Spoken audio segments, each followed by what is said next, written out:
Ramatoa 7 taona miteraka tamina tovolahy 17 taona notirindray mandray mity farany io ramatoa io mbola mitoy ny romoroma hatramin'izao.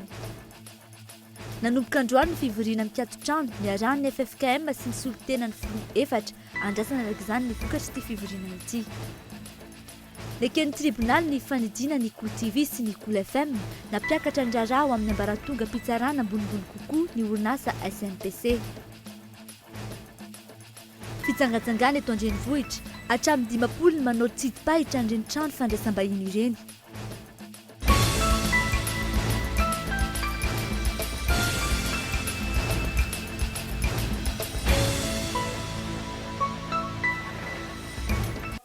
Dia mbola faly mitsidika ny tokantranonao indray tompoky lasy tompoky vavy amin'izao hariva izao. Manasanao indray ary araka ny fampahalalam-baovao eto amin'ny KOLO TV sy ny KOLO FM hatramin'ny farany. Ampahafantarinanao ity ampiandohana fa manambahiny sika androany tsy izy izany fa ny maître Riza Rakotomalala izay mpisolo vava ny KOLO TV sy ny KOLO FM.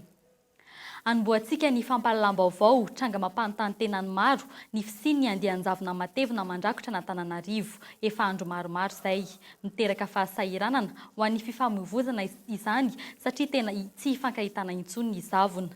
Tranga mpiseho amin'ny andro ririnina izany ary mbola haritra andro maromaro raha ny fanazavana azo avy amin'ny sampan-draharaha mpamantatra ny toetrandro.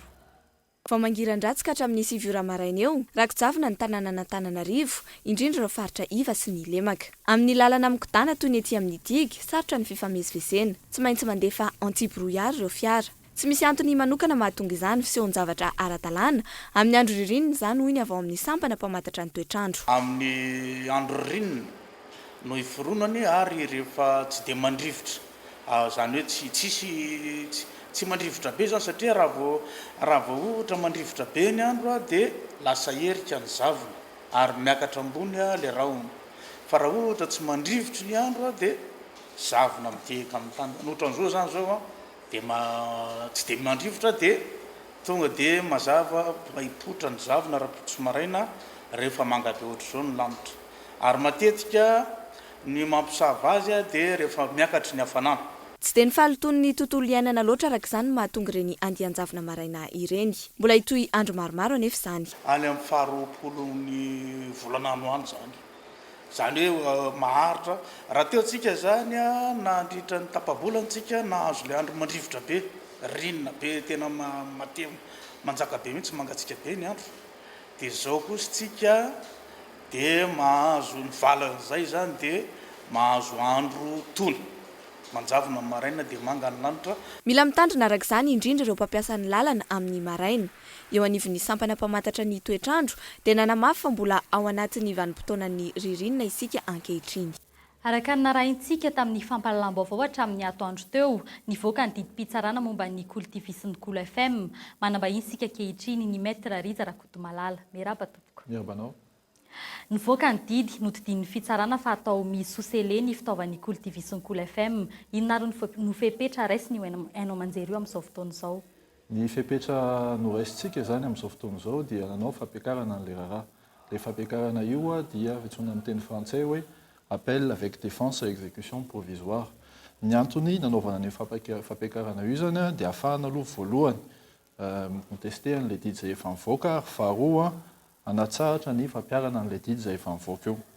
Ny antony nanaovana an'ilay fampiakarana io dia tsotra voalohany aloha dia mazava mibaribary fa nisy fiheverantsika anazy, fiheverana azy tsy fanajana ny lalàna tanatin'ilay didy io. Voalohany efa nazaveko teto dia ilay lisansa misoratra amin'ny orinasa anankiray izay tompon'ny KOLO TV. Nefa mahagaga fa tantana piasan'ity orinasa ity indray no nitoriany zareo natrehan'ny fitsarana fa tsy le orinasa izay mampiasa sy tompon'ilay lisansa io. Dia mampanontany tena zany tsika hoe inona moa zany ny tanjony mahatonga zareo manao an'izay zavatra izay, misy ohatran'ny azo raisina ohatran'ny hoe tsindry azo lena ve io zavatra io.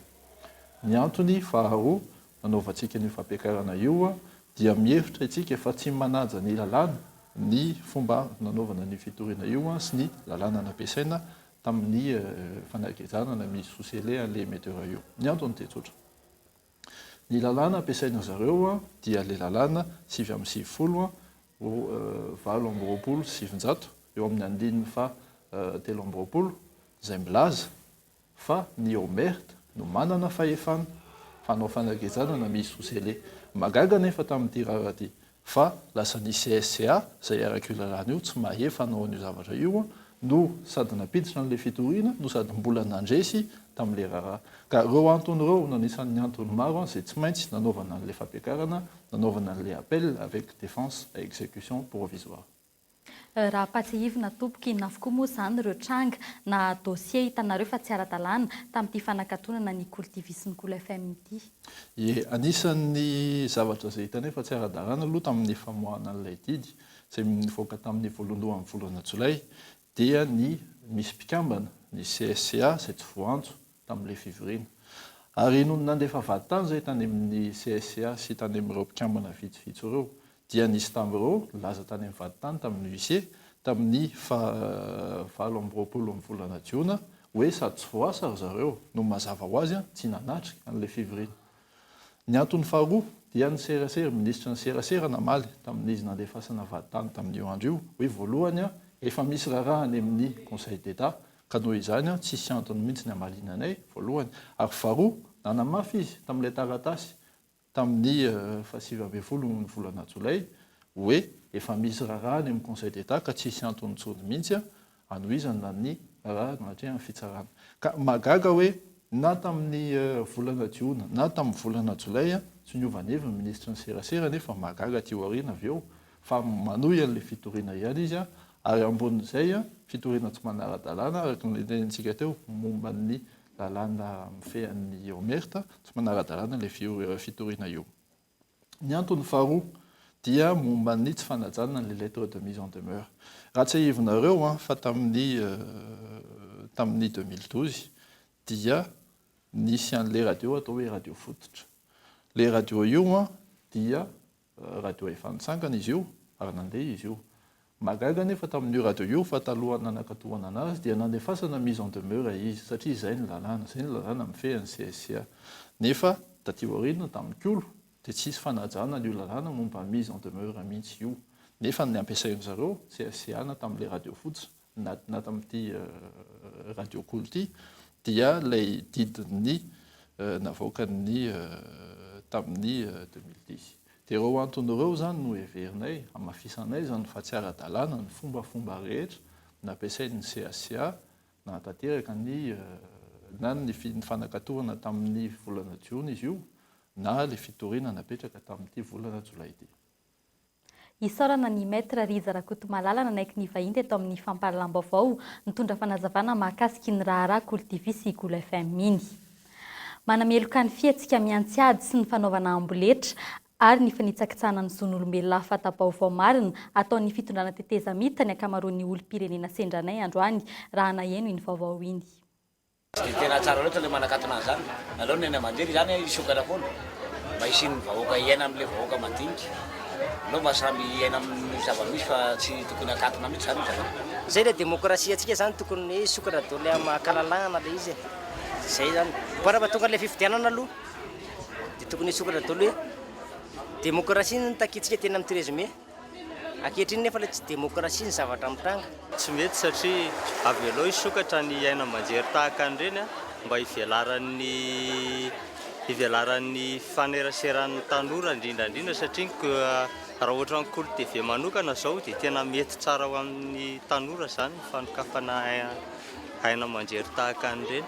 Ka raha ohatra hoe mbola overina indray mifanakatonana ataon'ny fanjakana salamyreny dia miverina mitovy any tamin'ny nataon'ny teo aloha ihany zany raha mbola nao an'izay ihany koa ny fanjakana amin'izao. Dia namany tsisy dikany zany le demokrasia sy le fiovana ntakina tamin'izany. Mba tokony hitsinjo any samy mahasoa anazy zany fa tsy tokony akantony ireny satria ireny zao mampatonga problème eto amin'ny firenena.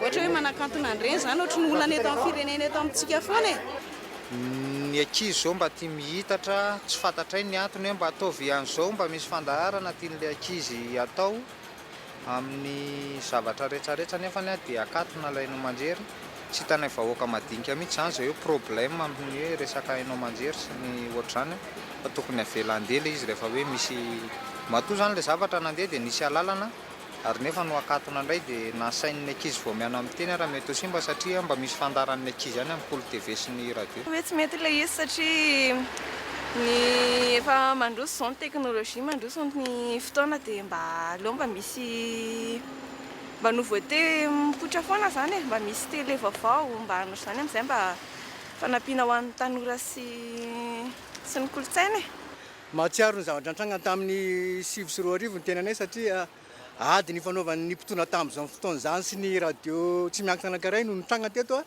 dia ankehitriny zany zao miverina indray ny endry zavatra toy izany dia nisan'ny zavatra tena mampalahelo tokoa zany ny fahitana zany toezavatra zany ka mba mangataka ny tompona andraikitra rehetra izay voakasika amin'ity fanankatonana ny radio sy ny télé ity mba hisaina sy saitsaina kely manodidina n'ity fanankatonana ity satria zavatra efa tsy nety io no mbola tsy sady tsy rariny no mbola tiatsika ho averina indray amin'izao fotoana izao ka dia mangataka ny tompona andraikitra rehetra mba handinika tsara zay vao andray fanapa-kevitra tompoko satria rehefa io ihany nampisy an'ilay problème tamin'ny 2009 nefa mbola averina ihany amin'izao fotoana andro 2013 zao dia tokony tsy eto zany fa tokony sokafana ny KOLO TV sy ny aina aman-jery zay le hoe tapenana ny vavan'ny olona tsy hitenika dia nidikan'izay zany mbola teanao didy jadona sy fampatsakana ny jadona ny tsy ara-drarona fanjakana mibarota teraka zany zay midikan'izany ny azoko ambara aloha za aloha amiko manokana tsy poro an'ilay izy e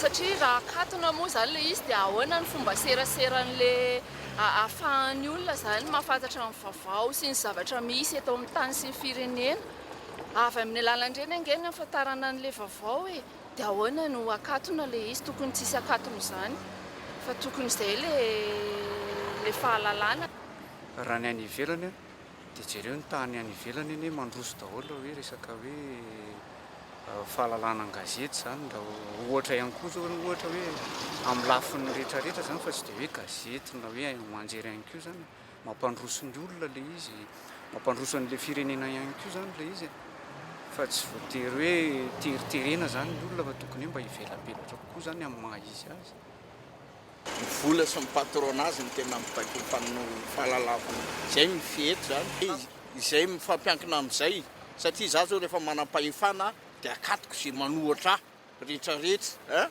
manam-bola dia akatoko daholo zay manohatra rehetrarehetra zay mikitikitika an'izao mikitika amin'ny bois de roseko mikitika an'izao dia akatoko mikitika an'ity dia akatoko mikitika an'ity dia akatoko zay le izy zany atao raha resaka déontologie ka sy resaka démocratie zany tsy mipetraka zany raha mbola eto Madagasikara tsy mamely zany aloha misy daholo jerena sary be da be ahafahana mifidy hoe inona ny vaovao marina fa tsy mety zany akatokatona zany sady tsy mitovy daholo angeny vaovao lazain'ny télé sy ny anina rehetrarehetra dia aleo mihitsy hoe mba misy karazany safidianana anjary vaovao TV marery fenonony eto dia inona ny ilay amin'izany tsy mety zany tokony tsy akatona izy raha hoe milaza ny vaovao marina tena marina amin'izao aloha zany le fitondrana le amin'izao zany ny atsika zany raha manomtoana le fitondrana mihitsy amin'izao dia ohatran'izay foana le izy tsy dia atao mahagaga loatra le ataon'ny zareo io raha ohatra aloha satria jereo amin'ireny efa radio firenena akatona tokony hoe zay anakatonana radio amin'izao zay ny tena marina tokony ty raha télé amin'izao tokony tsy hisy mihitsy eto tsy misy zany amin'izao rehefa andro démocratie zao aloha le tsy mety le satria zany zao mbola manjary crise zao fiainana dia tsy mety zany izy fahitako an'izy aloha tsy mety zay zany fahitako an'le izy indrindraindrindra tsika ao anaty crise amin'izao fotoana zao dia tokony tsy hisy mihitsy aloha ny hoe zavatra mbola ambolena crise indray zany tsy mety le izy satria io ihany nefa niteraka olana teto amin'ny firenena dia amiko le izy tsy tokony akatona tsy hitako hoe inona ny tokony hanakatonana an'le izy le izy koa tsy dia hita misy hoe loko politika be ihany fa mandeha daholo ny vaovao rehetrarehetra sy ohatra eto dia tsisy hafa tokony hanakatonana an'le izy satria ny zavatra voaka ny zava-misy daholo le resaka fanakatonana ho angambany amin'izao sao dia tsy tokony izay intsony ny vahaolana mety le izy mantsy akajikajy politika ny tena fandehan'io zavatra io ny farimbona nanangon'ireny fanehoan-kevitra ireny eraka Antananarivo ireo mpanao gazety ny sampana fampahalalam-baovao ny KOLO TV sy ny KOLO FM androany.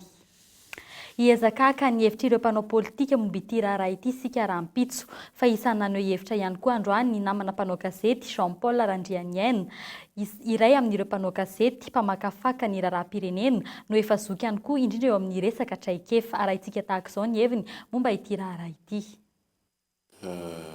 Ino zany resahana foana hoe ara-dalàna izy foana naseho antsika zareo nanao ny taratasy sy ny sisa soratana ndray zany milava expérience efa niainana hatramin'izay mba ianao manao rétrospective kely hoe raha ny zava-nisy hatramin'izay moa zany tokony akanalezona sy ny sisa ka tsy tokony hirosona be fatany ao vonina zao be ia Jean Paul Randrianienne. Iverenantsika ny mahakasika iny vaovao iny rehefa vonina ny sary fa ho toizantsika aloha ny fampahalalam-baovao. Eo amin'ny tontolon'ny politika tamin'ity androany ity, 7 noery politika nametraka ny antsoina hoe requête teny anivon'ny CES teny Ambohita. Isan'izany ny collectif des candidats, ny monima, ny lesas, ny MTS, ny escopole, ny antoko arena ary ny antoko enina. Saika amitaky ny anesorana ny candidat Andry Rajoelina, Laura Valomanana ary Didier Ratsiraka avokoa ny akamaroany requête napetraka izy ireo. Kiondoa mandritry ny atelo piraisana foibe ny FFPM etsy Ambohijatovo ambony ireo solitena avy amin'ny ankolafy efatra. Anisan'ny votoatin-dresaka ao ihany koa ny mahakasika ny krizy lavareny izay diavy ny vahoaka malagasy ankehitriny ka mila fanapahan-kevitra entitsy fampiarana izany. Lalana hirosoantsika amin'ny fialana amin'ny krizy ary ihany koa satria io moa samy manolotra ny azy izy io mifameno ny hevitra fa tsy hoe mifanipaka na samihafa aza ny lalana raisiny. Fa izay ny tena tadiavintsika ny ialantsika amin'ny krizy, ny mba hiady ampinaritra ty firenentsika ity satria sahirana dia sahirana ny olona. Ka raha fa izay mba maka ny anjara biriky tokony apetratsika isika rehetra. Itsaina ny tena apetraka amin'izay fampihavana izay. Izay ny lalana. Ataovy anatin'ny fampihavana. Ninona ataontsika eto? Ifandrirodrirotra verina tsika amin'ny latabatra ny fifampihavana fampitiniana. Nahoana moa ratsy tomboka izao izy? Andrasantsika ho simba daholo ty Madagasikara ty izay tsika fampidinika. Andrasantsika ny mety ho vokatra sy ny mety fivoaran'ny toe-draharaha mahakasika izay fivoriana ataony ny solitena atelo isaky ny ankolafy izay. Inona no mety ho vokany? Mety isiny ihany koa ve ny fampiarana azy ity sa dia hijanona ho fekevitra sy fampivondronana ary fivoriana ihany izay rehetra izay. Ka tsy misy ny fanapahan-kevitra mety raisina manoloana ny toe-draharaha misy ankehitriny.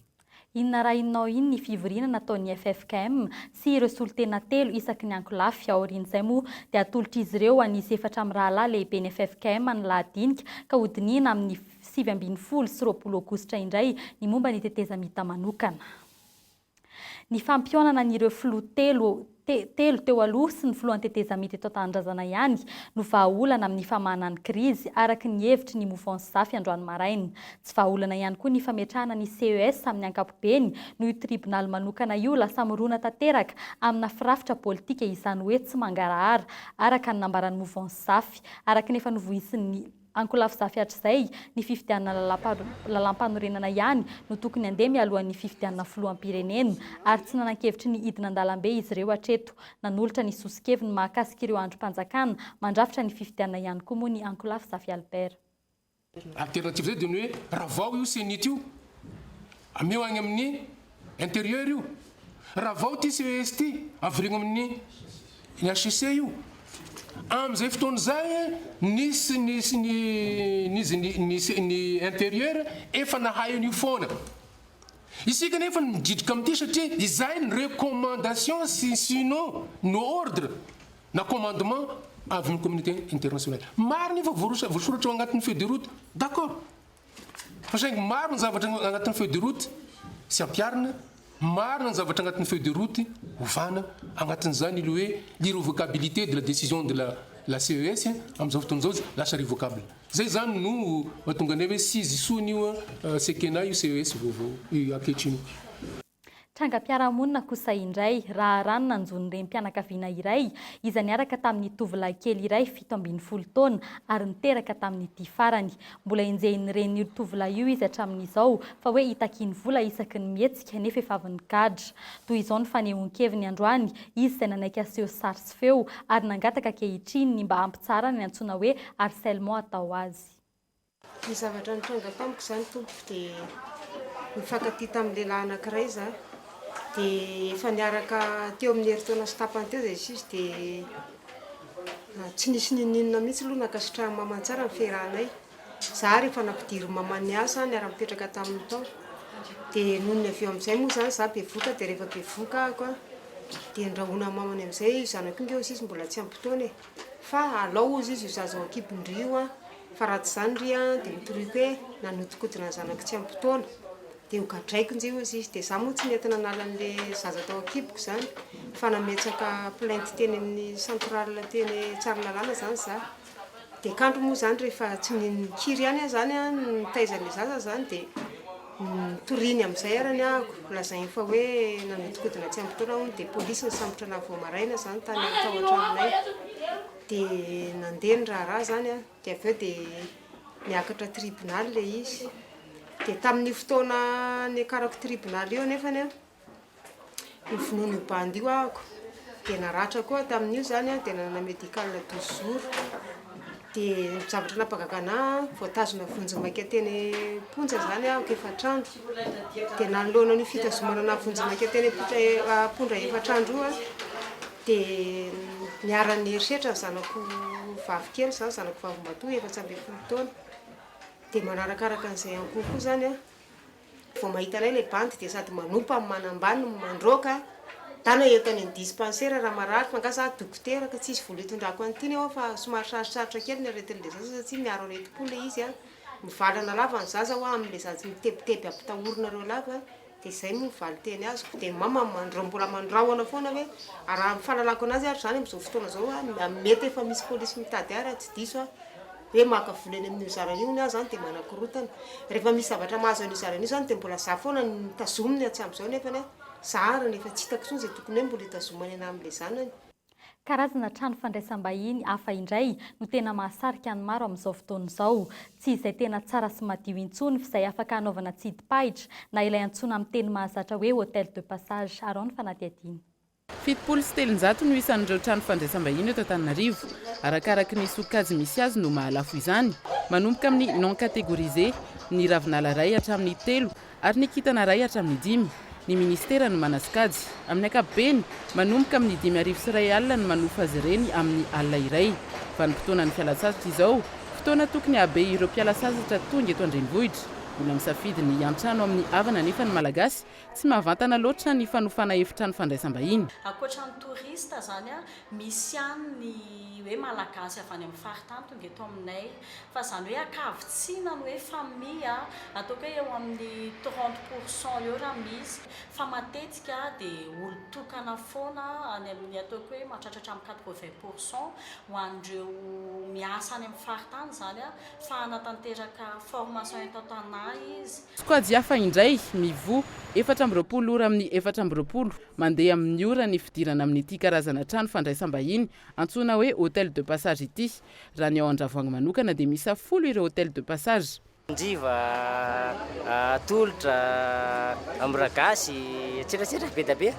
Tsy mifidy saranga ny olona misafidy azy na mpanjifa mpivarotena na mpiara-miasa mijangajanga hatramin'ny olona ambony saingy ny tanora ny tena betsaka raha ny fanadihadiana.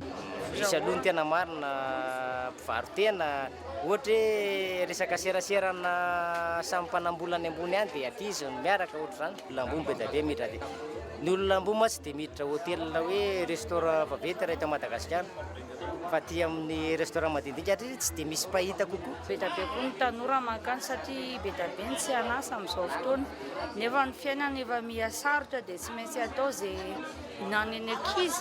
Ilay ankizy inona tsy mahalala ny tsy misy dia tsy maintsy mikaroka ny ray aman-dreny mitady ohatr'izay. Arakaraka misy ny tsy ampitaona dia misy ny ampitaona. Azo an-tsaina avy hatrany ny mahamaiky ireo olona manofa hôtel de passage. Ataon'zareo miditra sambotra zany moa dia tsy atsika an-tsaina hoe inona ny tokony ataon'zareo dikan'izay nge resaka firaisana zany any resaka ranofo resaka vola koa nefa tena mandeha aminy. Tranga iray mavarino efa mifanatsahana ny ofana chambre sy ny mpivarotena ankehitriny. Mety amin'ireny nge 15, 10, 20 arakaraka zay faharetan'le fijanonana anaty chambre. Raha makamako ireny tendra vangy arakaraka misy 10 000, misy 15 000, misy 20 000, misy 25, arakaraka zany le ty amin'ny ety. Fa araka ny le partie lance le mpiara-miasa any zareo samy mpiara-miasa ao anatina société any hoe zany mety hoe ohatra hoe etsikaisanao mpiara-miasa dia mifampikotikotiny samy manambady dia hoe ahoana dia anona dia efa miaraka dia ana. Raha ny salanisa voaray dia latsaky ny 700 ny olona mitsidika azy ireny isan'andro. Mandalo miserana ihany, atsasakadiny hatramin'ny adiny 2 eo. Iray etsy isan'andro farafahakeliny ny araka izany no vola miditra amin'ireny karazana trano fandraisam-bahiny ireny. Tsy mbola mahaliana ny trano fandraisam-bahiny sasany. Izay izany tsy dia mandray pasazy loatra, izany hoe zaraiko roa ilay izy. Misy fotoana izay mandray ihany rehefa tena tsisy olona ka mahazaka an'ilay prix normal ny olona fa izay izany tsy manana prix manokana hoe manana prix ana pasazy ohatry ny hôtel hafa. Ny anankiray teneniko indray nefa tsy mandray izay amin'ny fotoana misy olona, izany hoe azo lazaintsika hoe haute saison zany. Ary na fanalohana ilay prix 51 000 ariary olona ireo nefa ny touriste mbola aparany 55 000 ariary mety mikonsome boisson izy ohatra. Ny enatra amin'ny 700 ny fahatongavan'ireo mpiavy andrasana amin'ny trano fandraisam-bahiny lehibe eto Antananarivo noho ny krizy. Tsy misy fiantraikany amin'ireo hôtel de passage nefa izany, ny mora raha teo no tadiavin'ny maro anisa. Iverinantsika kosa izao ny fanehoan-kevitra nataony namana mpanao gazety Jean-Paul Randrianiana. Ohatrany hoe tsy makalesona mihitsy amin'ny zava-misy eto amin'ny firenena le mpitondra fanjakana. Raha mpitondra fanjakana no ambadika le izy, tsy fantatra. Fa zay foana moa zava-misy eto amintsika. Raha atao karazana hoe dridrangilo ny hoe fanakatonana radio sy télévision, raha ny tena marina re tokony efa nisokatra ny nakatony. Zay ny ao anatin'le lalàna satria le feuille de route efa nekena fa ho lalàna eto amintsika. Dia maninona ny tsitsokafana lizy hatramin'izao zay nakatony. Nefa mandeha fahalalako dia hoe ara-dalàna nareo. Ary zareo ihany nanao ny taratasy rehetrarehetra hoe ahafahana manohy an'le asa ataonareo eto. Ny anarana fotsiny niova fa ny fréquence efa nisy hatramin'izay. Dia inona ary ny olany? Inona ny olany? Tokony fantatro ny mpitondra fa ny fanakatonana télévision no natonga ny tolona teto amin'ny firenena, nampiongana ny mpitondra fanjakana tamin'izany fotoana izany. Dia sanatria ve mbola iverenana koa zany zavatra zany amin'izao fotoana izao? Mba le vahoaka mijaly amin'izay mba tokony jerena, mba le fahantrany le vahoaka no tokony hodiniana lalina, ny tsy visy ny fandriampahalemana no tokony mba ho saintsainy ny mpitondra fanjakana. Fa tsy zavatra ohatran'izao. Inona fahotana nataonareo? Nanompa olona nareo tatao amin'ny radio, na tamin'ny télévision, nanontona anaran'olona hoe tsy fantatra hoe tsy manaja olona. Nefa nareo ihany nefa nyteny hoe amin'ny makolo azy dia fikolokoloana toe-tsaina le izy. Fa zany mieritreritra hoe tsy nareo mihitsy nanao adalàna amin'ny zavatra ataonareo ohatran'izany. Asakasaka izay manao azy. Ho akatony nareo, ho namana efa manakatona amin'ny vava amin'ny mpijery zany, manakatona amin'ny vava amin'ny mpiaino zany, hiady amin'ny vahoaka anie zany. Ary miady amin'ny vahoaka dia ohatran'ny ahoana ny valiny. Tsy akalesona mihitsy zany. Lafim-baovao hafa kosa indray. Vao misurfa dia Facebook lasa fitenin'ireo tanora ankehitriny. Mandany eo amin'ny atsasakadiny ka hatramin'ny adiny 5 eo ny tanora mijery Facebook, ankoatran'ireo tranokalafa mahaliana azy. Lasa fanararaotany sasany mijery sary mamofady izany indraindray ka isan'ny tany-domondozy ireny zaza tsy ampy taona araka ny fanadinana nataonay teny anivony ireny cybercafé ireny. Efa 10 eo amin'ny ankabeny nisan'ireo olona miditra amin'ireny cyber ireny eto an-drenivohitra. Tombo kokoa izany rehefa mitoerana manakaiky ireo tanora toy ny eny Akatso. Amin'ny ankabeny, 700 isanjaton'ireo mpiditra cyber dia tanora eo anelanelan'ny 5 hatramin'ny 17 taona avokoa. Amin'izao fotoana izao, ny sary-piarahamonina miforona ao an-tsainy amin'ireny réseaux sociaux ireny no tena mahasarika azy. Tsy zava-tsy hoe Facebook mihitsy no anisan'ny tena voizina mandeha be moa amin'izao dia io koa ataon'ny zareo. Faneraserana amin'ny namana ny nambaran'ireo tanora sendranay fa antony izany. Manao Facebook. Miresaka amin'ny namana, Facebook io miresaka amin'ny namako any ivelany. Misy cousin ohatra zany ana ivelany dia mifandray amin'ireny. Ankoatr'izay, tsikaritra fa misy fizarana manelanelan'ireo latabatra misy ireo solosaina, misy ireo manaramaso izay tranokala tsy dian'ireo mpanjifa amin'ny matoerana natao ho an'ny sarambabem-bahoaka ny cybercafé. Misy zao ohatra hoe mitsofoka amina site pornografika reny a, dia raha hoe manao an'ireny izy mba farafaratsy ny discret zany fa tsy eo mason'ny olona satria raha ohatra hoe ny kulturantsika malagasy fa tsy mbola mety zany hoe rehefa be maso hoe no misy sary mamoafady sy zavatra mamoafady. Tsy manano sarotra ireo tanora intsony amin'izao vaninandro izao ny fahazahoana connexion. Manoloana izany, lasa mora ny miditra amin'ireny tranokala misy sary mihetsika na sary mamoafady ireny. Tranga izay mila tandreman'ray aman-dreny rehetra manoloana ireo zanany tsy ampy-taona mahavita mandany fotoana amin'ireny karazana sibera samihafa ireny. Tsy ireny sibera rehetra hitantsika teo ireny akory no fijerin'ny ankizy na ny zaza tsy ampy-taona sary mamoafady. Niezaka nanantona azy ireny izahay saingy maro no tsy nentina alaina sary sy feo. Toy ny fanadihadiana izay nentina teto amin'ny KOLO TV sy ny KOLO FM omaly tato anatin'ny fampahalalam-baovao mikasika ireo lalan-dratsy eto Antananarivo. Hita androany fa natomboka ny asa fanamboarana amin'ny ampahandalana sasatsasany eto an-drenivohitra. Fiara-miasan'ny komina Antananarivo renivohitra sy ny tahiry momba ny fikojakojana ny lalana izany asa izany. Manana ny ambarany mikasika izay ireo mponina manodidina ireny fanamboaran-dalana ireny. Harao ny fanadihadiana. Faritra mirefy 5,000 metatra tora-droa manerana ny firaisana enina eto Antananarivo renivohitra no anaovana fandrarahana tara manomboka androany.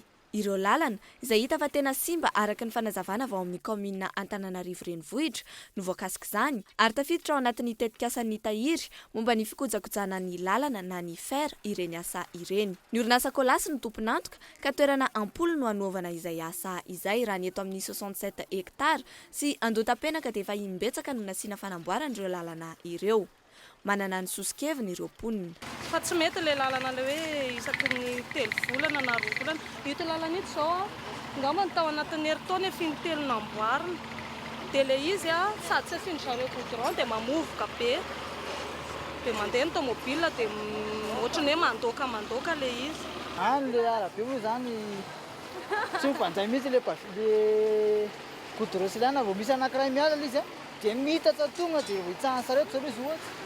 Dia miala daholo le vao misy anankiray miala dia lasa lavaka be sady miteraka fotaka be rehefa any moa le vovoka kosa mijolofotra be rehefa le maina ohatr'izany andro.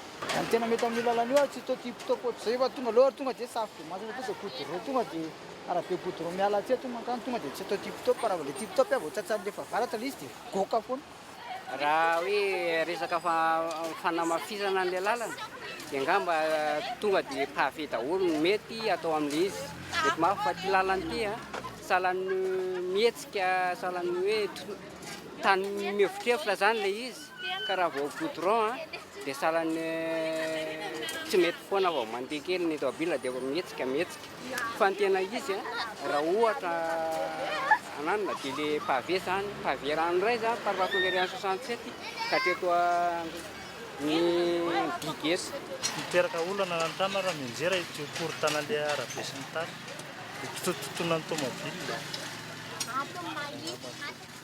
Rehefa tsy atao anatin'ny heure de pointe fotsiny izy tsy mampaninina anahy dia rehefa atao dia atao fa tsy atao foana izay no tiako tenenina fa tsy atao foana isaky isam-bolana iny tapahanao ohatrany foana ny lalana dia mampisy embouteillage ohatr'izao manimba automobile mihitsy ilay izy fa tsy haiko hoe inona mahatonga an zareo tsy tonga le lalana tsy vita ohatrany foana. Ireo asa madinika ihany no voakasika izao fanamboarana izao. Ireo asa goavana toy ny fanarenana ny lavaka be eo Analakely izay vokatry ny fiotsahan'ny lakan-drano ambanin'ny tany sy ny etsy Ambanidia ary ny eny Andranomena izay efa mampikaikaiky ny maro dia mbola tetikasa hafa indray no anaovana izay ho ihany ny avao amin'ny komina Antananarivo renivohitra.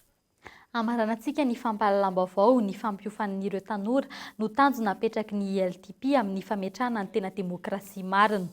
Nahazahoan'izy ireo tosika ara-bola ny fanatanterahana izany. Fanadihadiana iarahana amin'ny Maritsona.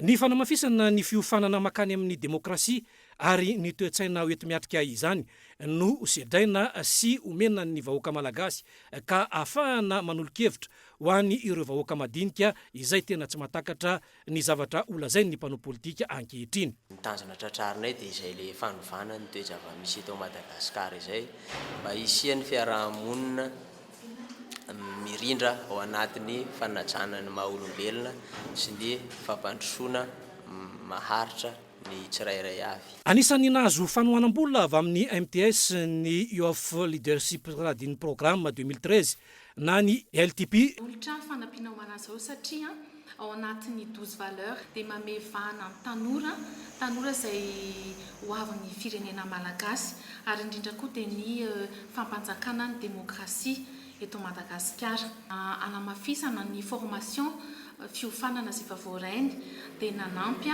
na 2 millions ariary ho fanampianan'izy ireo amin'ny fanatotosana izay drafitrasa tetika kasay amin'izay. Ka mampametram-panontaniana ho an'ny rehetra ihany hoe aiza ny toerana ipetrahan'ny tanora manoloana ny toetra ara-politika ankehitriny.